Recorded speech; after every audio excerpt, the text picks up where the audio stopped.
You're listening to MIPtalk Minutes.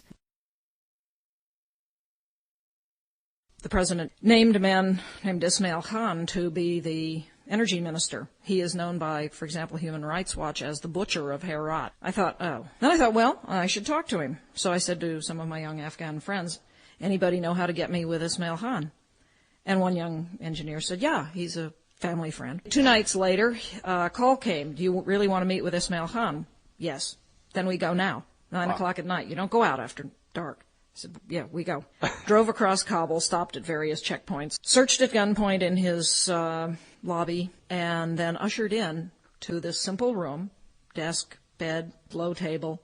And my first thought on seeing him was, he has kind eyes. Wow. He looked like a kindly professor. He offered tea and little almonds and kishmish raisins, and so we sat and had a little tea. Then he looked at me, and I said, I'd been told I had 5 minutes. I said, you have the opportunity of a lifetime. You're going to rebuild the infrastructure of Afghanistan. Let's do it right the first time. He spoke English. Well, yes, but we did this through a translator, the young engineer who had gotten me into it.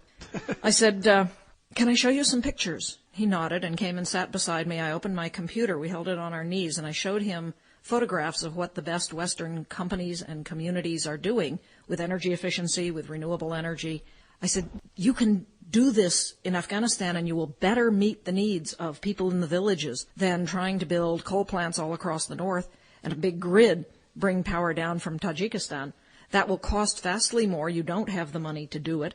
And it can be taken out at any time with anybody with a Stinger missile. 45 minutes later, we were still at it, and it occurred to me to shut up. He asked a few questions, and then he said, would you advise my ministry? And I said I would be deeply honored. But please, you have to tell me if anything I say to you seems not to be right for Afghanistan. These are decisions that should be made by Afghans. I'm not selling anything. I will take no money from the Afghan government, and you should tell me how I can help you. He smiled. He said that is the only basis for a friendship. Wow. And so I wear on my hat the insignia of the government of Afghanistan. Oh, my God. Wow. My friend, the warlord.